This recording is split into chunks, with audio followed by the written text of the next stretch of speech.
Ladies and gentlemen, welcome to the Grand Opera Houses and the Playhouse Theaters Behind the Curtain Zoom Town Hall. This is the first in a series of meetings that would provide you, our supporters, a bit of a peek behind the curtain of what's currently happening at the organization. My name is Michael Waite, proud to be a supporter of this fine organization and a member of the board of directors as well. I'll be joined in a moment by the Grand's executive director, Mark Fields, and our board chairman, Brian DeSabatino.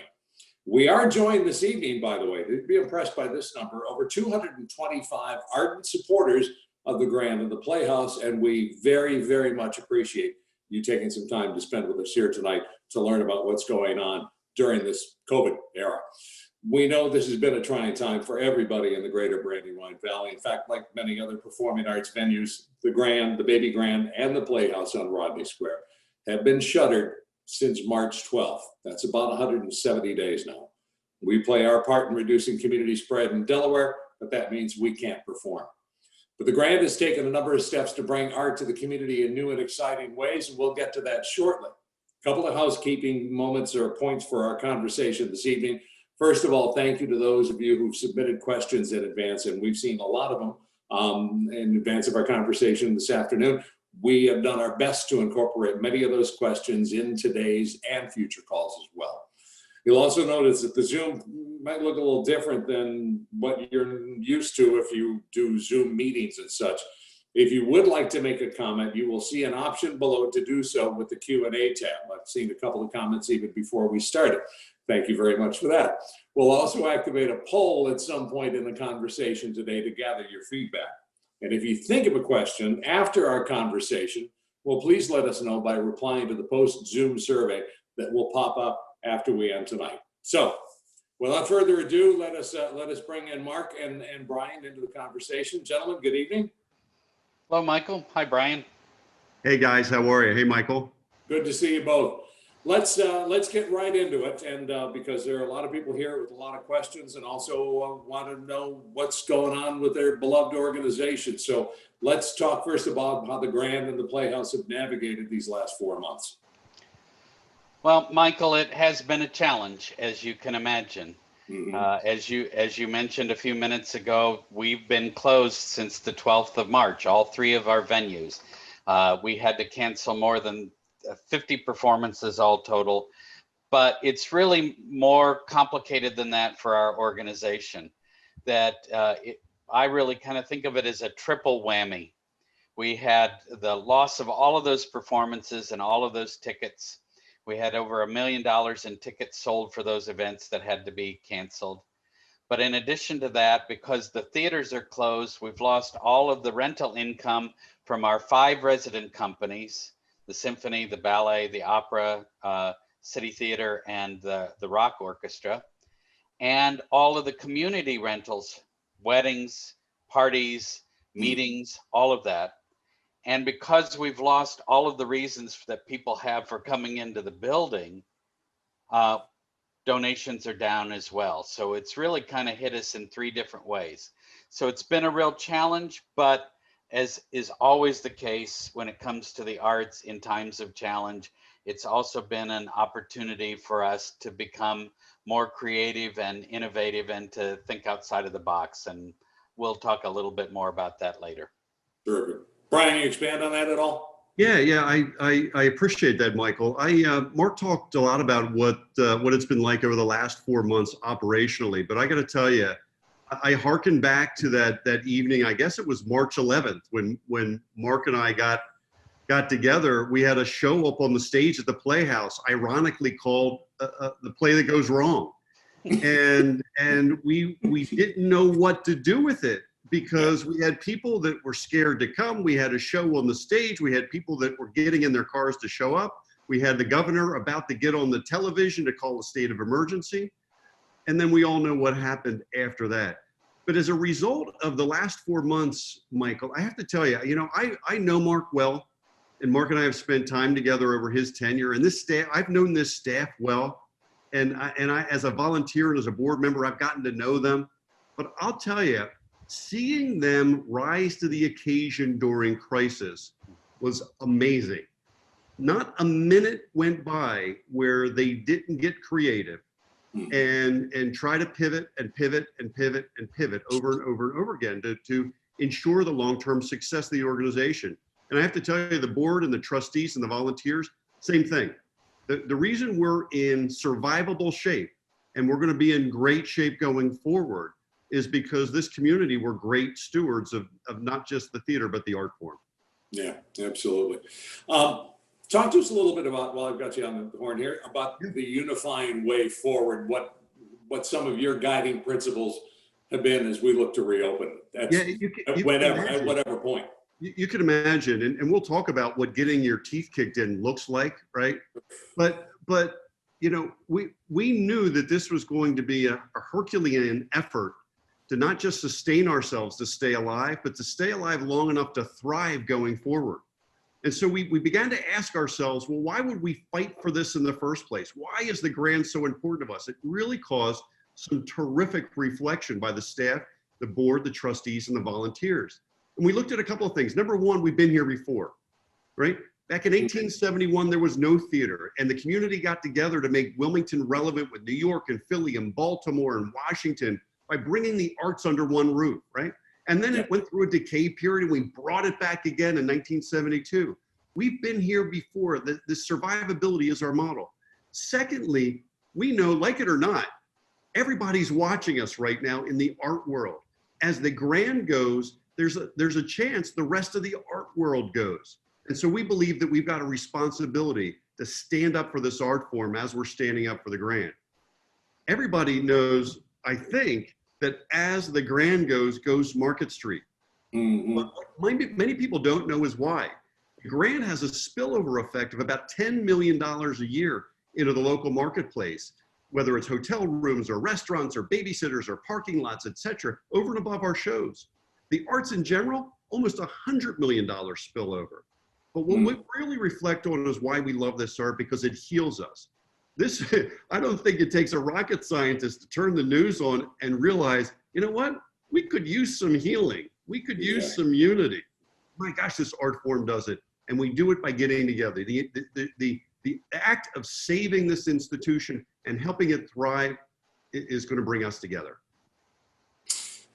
As tough as this time has been for the organization, and we'll get into that a little bit more as we go on, we certainly haven't disappeared because the Grand and the Playhouse have undertaken efforts to continue to provide arts programming to Wilmington. Mark, let's talk a little bit about that and what we've done in this 5-month period where we've been, not performing. Well, it's really hard to be a performing arts organization that doesn't do performances. It's a kind of an out-of-body experience. And so we've looked for ways from the very beginning that we could create something that would provide service to the community, fulfill on our mission, and also give us, some hope and something to focus on. One of the first things that we did is we put a series of concerts together that we live streamed on Facebook, or not live streamed, but streamed on Facebook. They were programs that had been recorded by our friends at WHYY a number of years ago. There were 14 different concert and interview combinations, and it were some of our favorite artists. We had Melissa Etheridge, we had George Thorogood, we had War, we had Pink Martini. And so we rebroadcast those, and over several thousand people were watching those, so that was great. And we kept a presence on social media and in email as well, and just kept providing updates to folks. But that wasn't really quite enough. And then we had this idea of doing a drive-in concert. We call it Concerts by Car.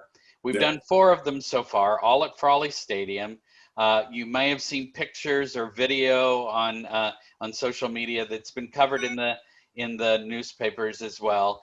And it was a way to at least create some sort of live music experience again. Very different. We had to create a theater out of a parking lot, but it still was an opportunity for us to do what we do best. And they've been very well received. We hope to continue those programs into the fall, and we're also looking at some other ways that we might be able to alter that program or expand it. But we've done story time on Facebook with some of our our community engagement staff. contests, drawing contests, things like that. So we've really made an effort to stay engaged with our audience and to remain relevant to people.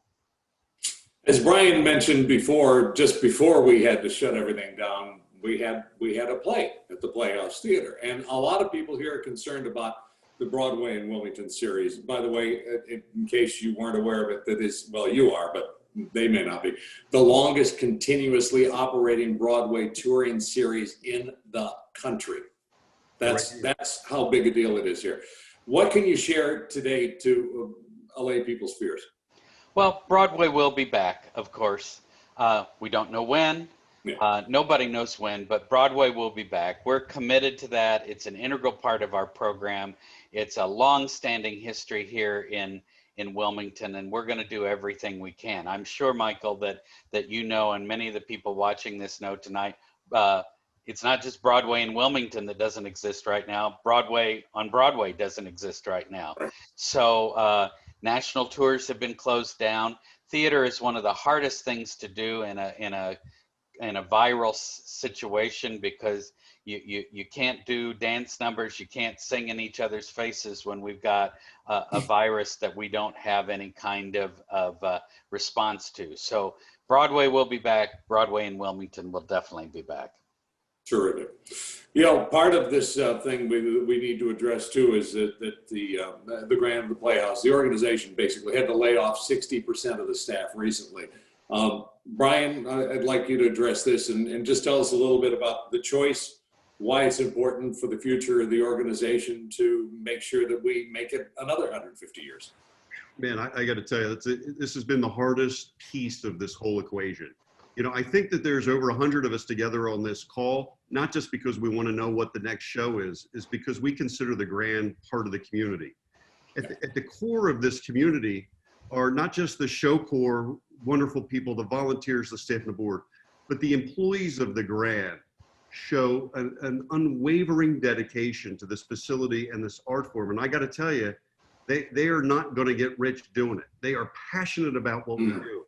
And so when we had to figure out how we were going to financially survive to make it to fight another day, we had the layoff, and it was incredibly traumatic. And I got to tip my hat to Mark Fields, who handled it in the most dignified way. So now here we are, and we're pivoting now. We're pivoting to the future to have a vibrant future. So the message number one, Michael, is, and so that there's no misunderstanding, we are not or on closing. Mark and his team put together an awesome strategy to get to a skeleton crew to make sure that we're constantly testing the viability of an opening. Now, I think we'd be fooling ourselves to think that we'd be opening tomorrow or even by November or even by December. So I think that, you know, we're looking more towards 2021, but we're actually, right now we're probing the market to see what shows are available. We're trying to line up shows for 2021, and we are constantly preparing ourselves for the pivot. Terrific. It's funny, Michael. My dad was a minister, and he was famous for his 3-point sermons. And I realized that I've got a 3-point answer, further answer to this.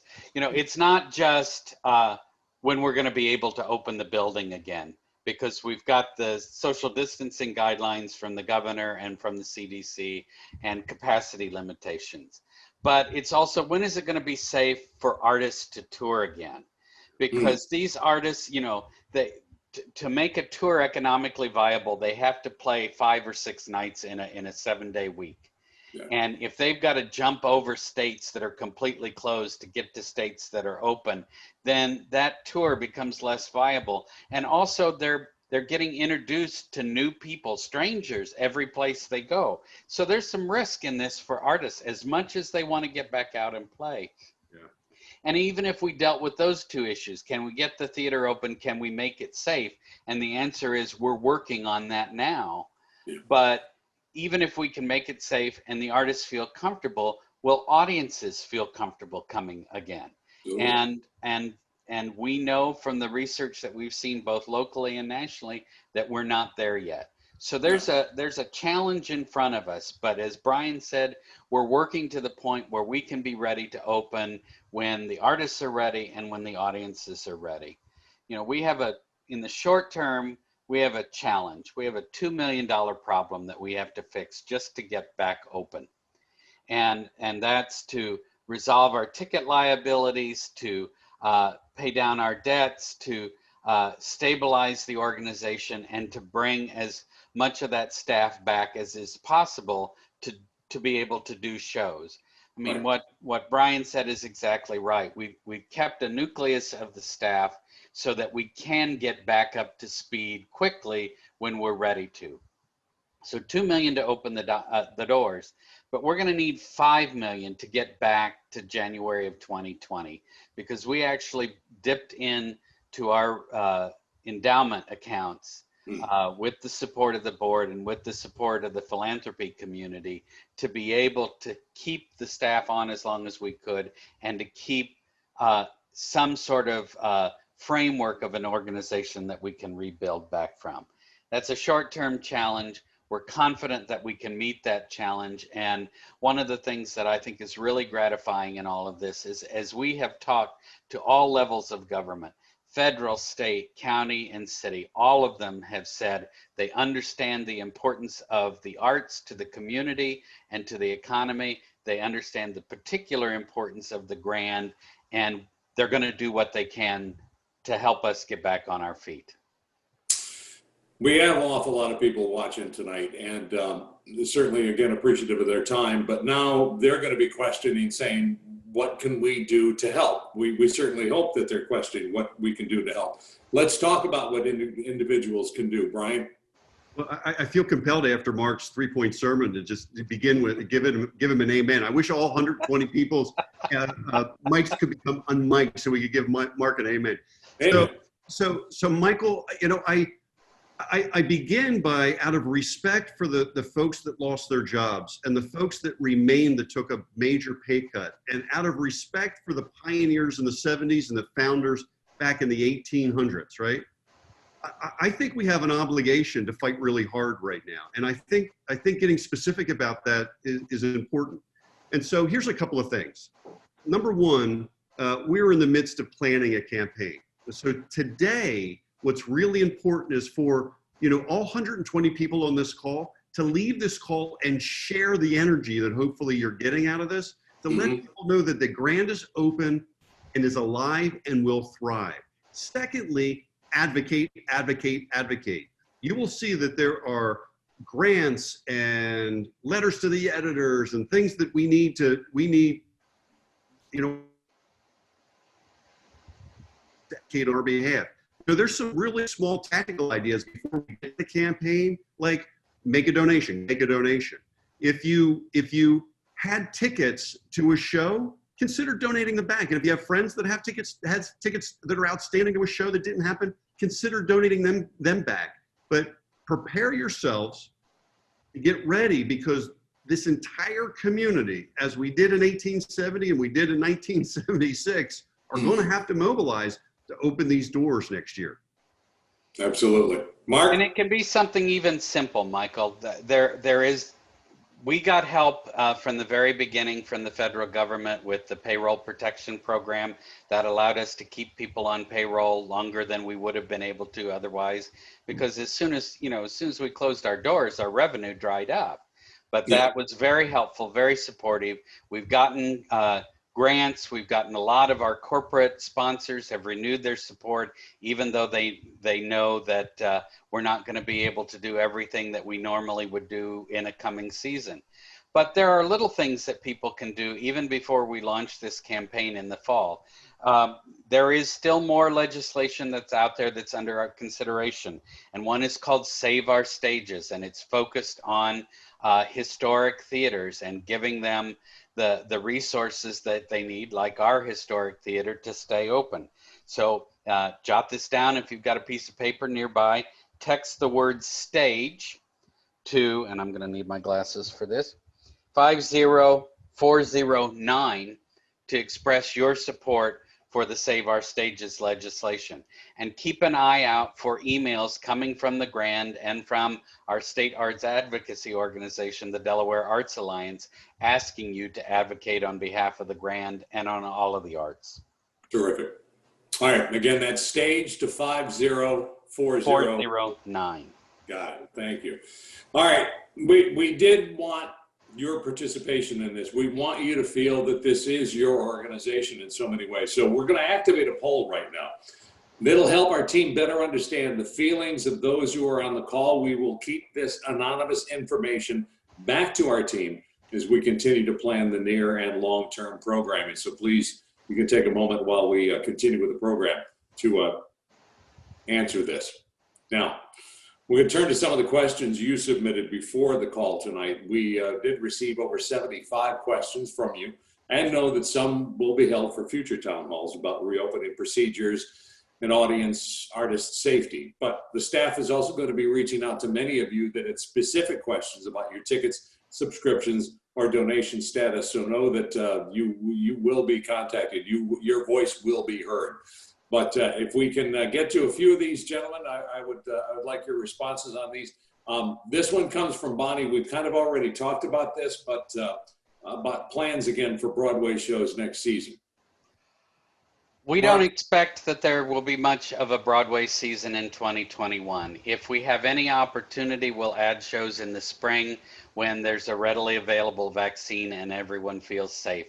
But we're already starting to work on locking down some of the same tours that we were planning to do in this coming season are now being looked at to be rescheduled for 21-22. Terrific. Thank you, Bonnie. For your question from Lynn comes, are there any plans to try to resume shows with mask requirements and social distancing, or are you waiting until you can have full theater occupancy? And I think, again, you kind of addressed that earlier. Well, we are going to explore the possibility of indoor performances.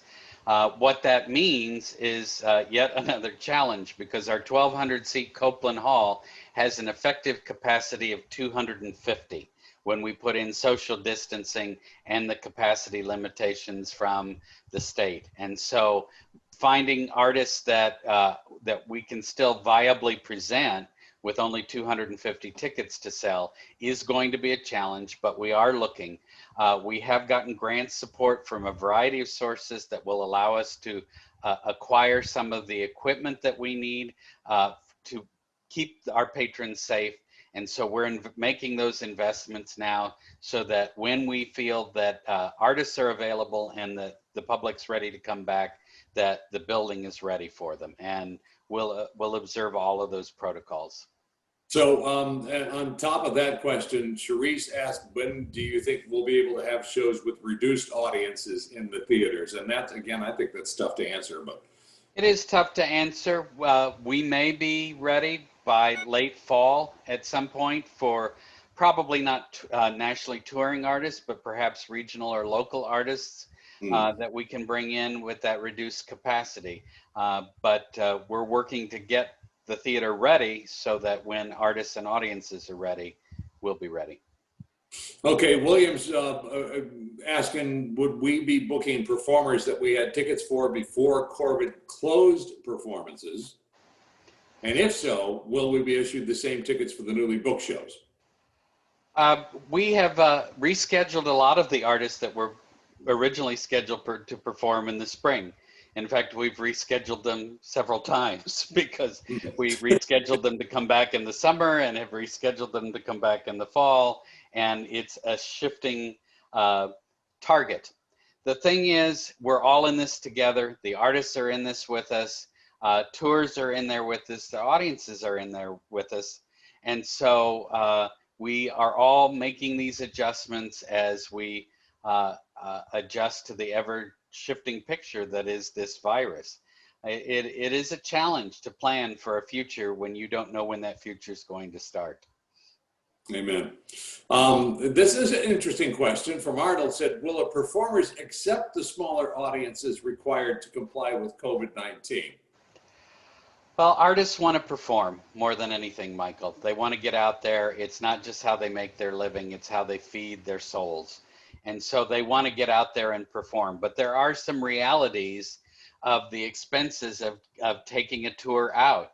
You've got to have people in hotel rooms every night. You've got to feed them 3 times a day. You've got to pay them a salary. You've got to rent the equipment. And so there's a basic, what we call in the business, a nut. There's a nut of expenses that have to be covered. And Right. some artists are going to be able to work with a 250 seat house. Others are just not going to be able to. Absolutely. Cynthia says, are there plans for more outdoor events into the fall? And has the Concerts on the Car series proven viable?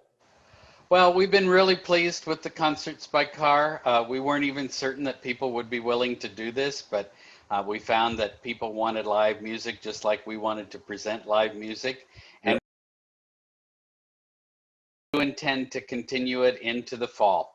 As long as the weather holds out, we're going to look for other opportunities to perform, not necessarily just at Frawley Stadium.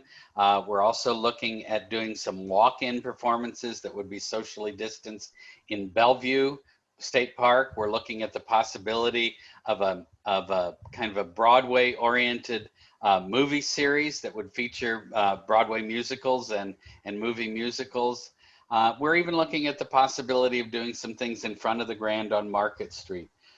We're just exploring our options now, and you know, the weather stays nice into late October, sometimes even into November. So we have more time to do more live music.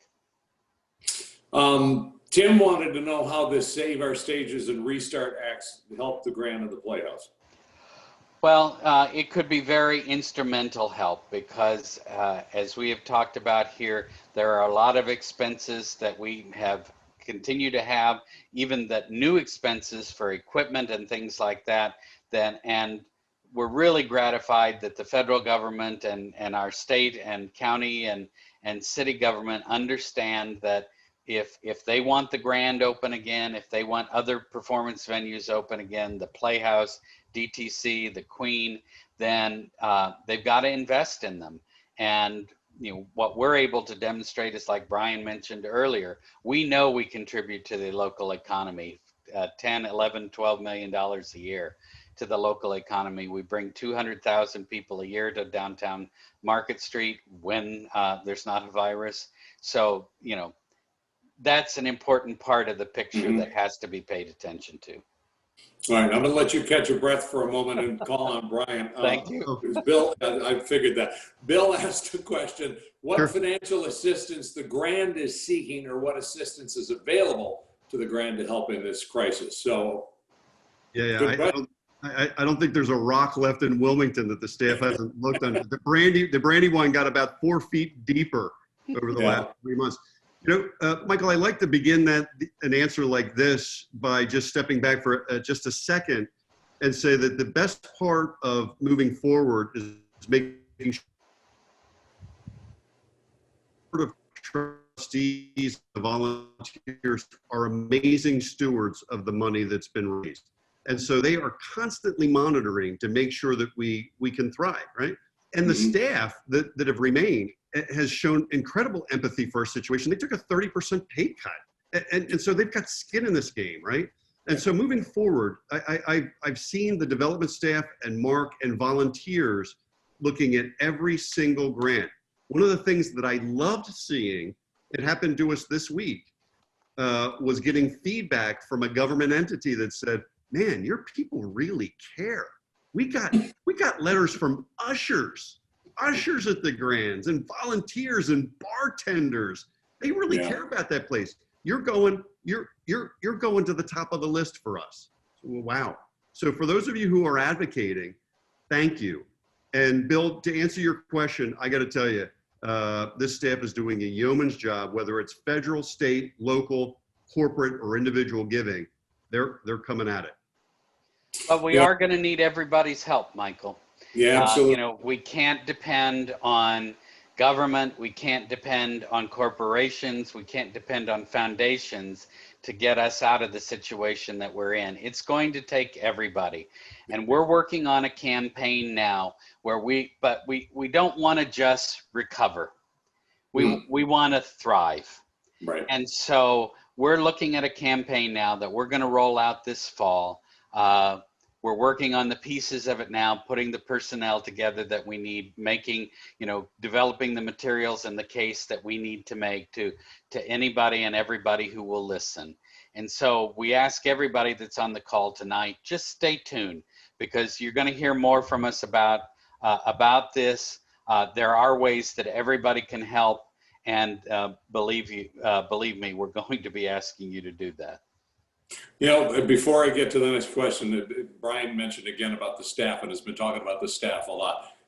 Mark mentioned it earlier. You don't do this to get rich. As we Trust me. Trust me. I know.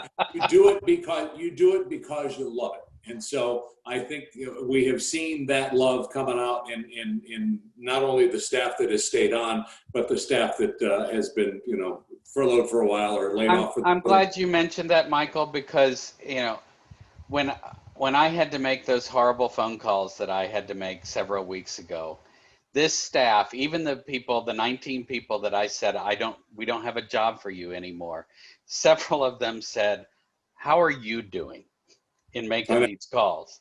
And that's just a comment on the character of these folks. And the next morning when we had our staff call, those people were there, and it's like, as long as we're on payroll, we're going to go to work. And some of them have volunteered, even though they're not getting paid anymore, to help out in other ways. One of them said to me, I'll never forget this. He said, I still want to be a part of the grand story. And I hope that the folks on this call tonight also want to be a part of that grand story. Amen. Amen. Brian, back to you. Question from Lori. Yep. How will Wilmington help to support the arts during this difficult time to make sure the arts survive to post-COVID Wilmington? And I go back to the fact that you mentioned it before about how much of an economic driver this organization is to downtown Wilmington. Yeah, if the question is specific to Wilmington government, I could tell you we've had a number of calls, and I had one today with Mayor Mike Berzicki, and they get it. They get it. They understand that as the Grand goes Market Street.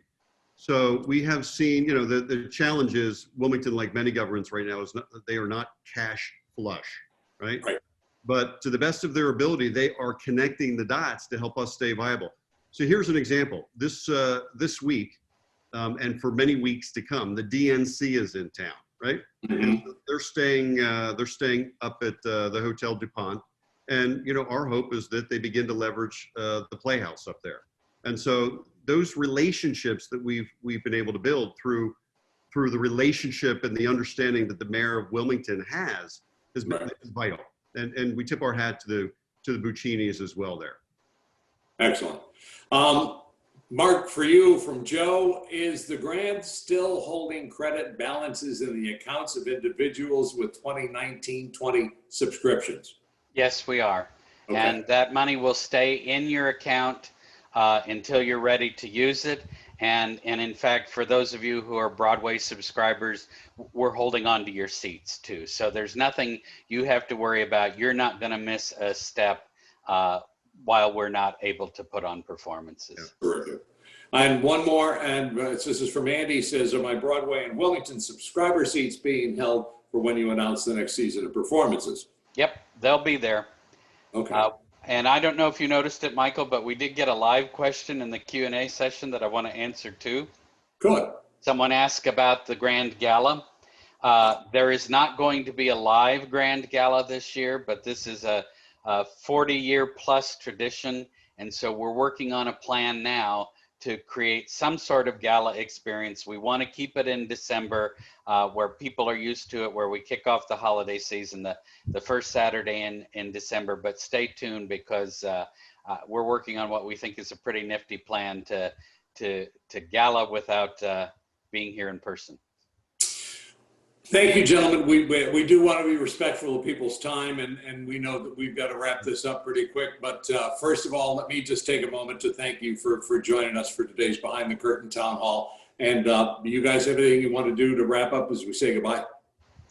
Well, I'm so grateful that we have this level of interest, that people are paying attention and they care and they want to know what's going on. Stay in communication with us. Most of you have my email address.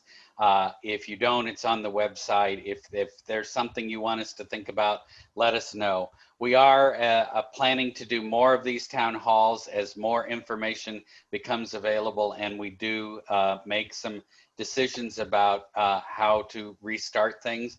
So pay attention to our emails, and hopefully come back and we'll have more news at some point in the future. Terrific. Brian? Great. You know, Michael, I echo Mark's sentiments. I really want to thank the audience. I mean, it came out tonight and put your dinner aside and Zoomed with us, so thank you. But tonight is really a reminder that the Grand, sometimes we need these reminders. The Grand isn't just a place to go see George Thorogood, right? The Grand is a place that brings this community together and makes this community better. And you don't get a group like this enthused for the local cinema. Right.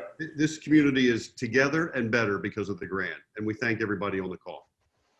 Excellent. Thank you, gentlemen. Thank you for the time.